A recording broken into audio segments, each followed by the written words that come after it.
کل کراچی ایئرپورٹ پر جب میں یہاں آ رہا تھا تو ایک بھائی میرے پاس آ کے بیٹھ گئے. اب مسجد میں نماز پڑھنے لگے تھے تو وہ میرے پاس بیٹھ گئے. مجھے کہنے لگے مجھے بتائیں میں دنیا میں ایک خوبصورت زندگی کیسے گزار سکتا ہوں. میں نے کہا میں اگر آپ کو یوں بتاؤں اور اگر آپ میری بات پر عمل کر لیں تو آپ یقین کریے کہ اللہ رب العزت کی ذات اس کی یہ منشا ہر وقت کی منشا ہوگی کہ آپ کی زندگی ایک خوبصورت زندگی بن جائے. اور جس کے لیے اللہ رب العزت طے فرما لیں کہ اس کی زندگی خوبصورت ہوگی, ساری کی ساری کائنات مل کر اگر اس کی زندگی کو خراب کرنا چاہے, اس کو پریشان کرنا چاہے تو نہیں کر سکتی. اور اگر اللہ یہ فیصلہ فرما لیں کہ نہیں یہ نافرمان ہے, اس کی زندگی میں اس کو ہم خوف اور غم کا لبادہ پہنائیں گے ہی, 7 ارب انسان اگر مل کر آپ کی زندگی کو خوبصورت بنانا چاہیں تو نہیں بنا سکتے. اس کو کہتے ہیں لا الہ الا اللہ. یہ ہے لا الہ الا اللہ کہ میری ہر حاجت اللہ کی ذات سے جڑی ہوئی ہے.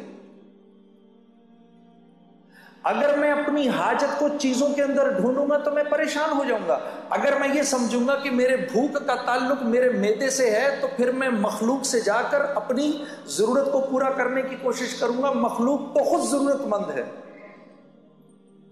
انہیں تو خود ضرورت ہے, وہ تو خود بھوکے ہونے والے ہیں تھوڑی دیر کے اندر, اس کو تو خود بھوک لگنے لگی ہے تھوڑی دیر میں. میرے دوستوں, بھوک آتی ہے اللہ کے بھوک کے خزانوں سے, اس کا تعلق معدے سے نہیں ہے. آج تو یہ بات اتنی عجیب ہے کہ اس بات کو کرو بھی تو مسلمان کی اولاد بھی آپ کی شکل کو ایسے دیکھتی ہے کہ جیسے پتہ نہیں کون سی انوکھی بات کہہ رہا ہوں میں. لیکن یہ سچ ہے, یہ اللہ کی سنت ہے, اس نے کبھی تبدیل نہیں ہونا. میرے بندے وَفِي السَّمَاءِ رِزْقُكُمْ وَمَا تُوعَدُونَ, جو رزق تو اپنا دنیا میں ڈھونڈ رہا ہے اس کا تعلق زمین و آسمان سے, ساری کائنات سے نہیں ہے. یہ تو ہم آسمان سے اتارتے ہیں تیرے لیے, پھر تو جھوٹ کیوں بولتا ہے؟ اب وہ مجھے نوجوان کہہ رہا مجھے بتائیں میں کیا کروں. میں نے کہا بھائی دیکھو,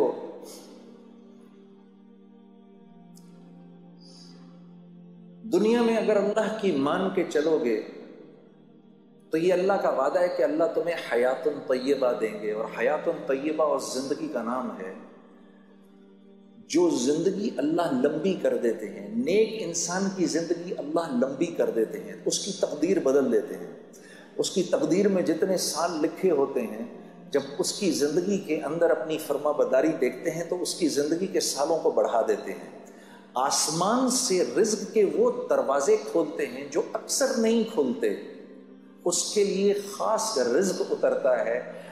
اللہ اس کو لمبی زندگی دیتے ہیں, بیماری سے پاک زندگی دیتے ہیں, خوف سے پاک زندگی دیتے ہیں, غموں سے پاک زندگی دیتے ہیں اس کو. تو میں نے کہا یہ رزق جب تمہارے گھر آئے گا تو اب تم مجھے خود بتاؤ, جب یہ تمہاری اولاد کے جسم میں یہ خون میں دوڑے گا تو اولاد اللہ کی فرما بردار بنے گی کہ نافرمان؟ تو میری شکل دیکھنے لگا, پھر کہنے لگا نافرمان.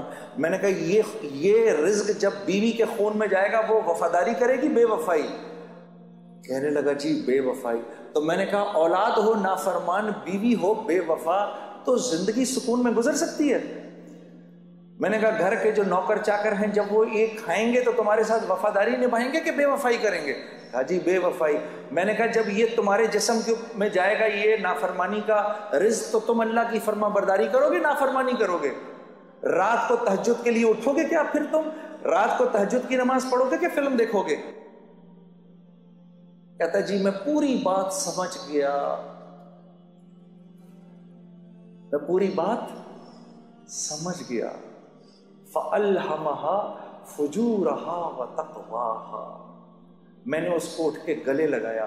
میں نے کہا اگر تو نے دل میں اس بات کا عزم بھی کر لیا ہے کہ آج کے بعد میں اللہ کی فرما برداری کروں گا تو خدا را بیٹھ کے میرے لیے دعا کر, اللہ مجھے بھی معاف کر دے کہ اس وقت اللہ کی رحمت نے تجھے ایسے گھیرا ہوا ہے کہ اگر اس بارش کے تھوڑے سے چھینٹے مجھ پر بھی پڑ گئے تو میں بھی نکل جاؤں گا.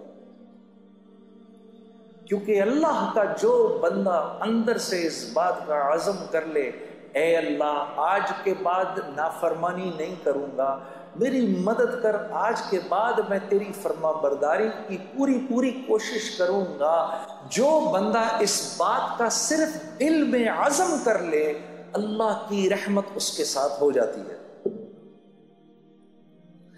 وہ ایک قدم چلتا ہے اللہ اس کے ساتھ 10 قدم چلتے ہیں. وہ اللہ کی طرف چل کے جاتا ہے اللہ اس کی طرف دوڑ کے جاتے ہیں. یہ اللہ کا وعدہ ہے.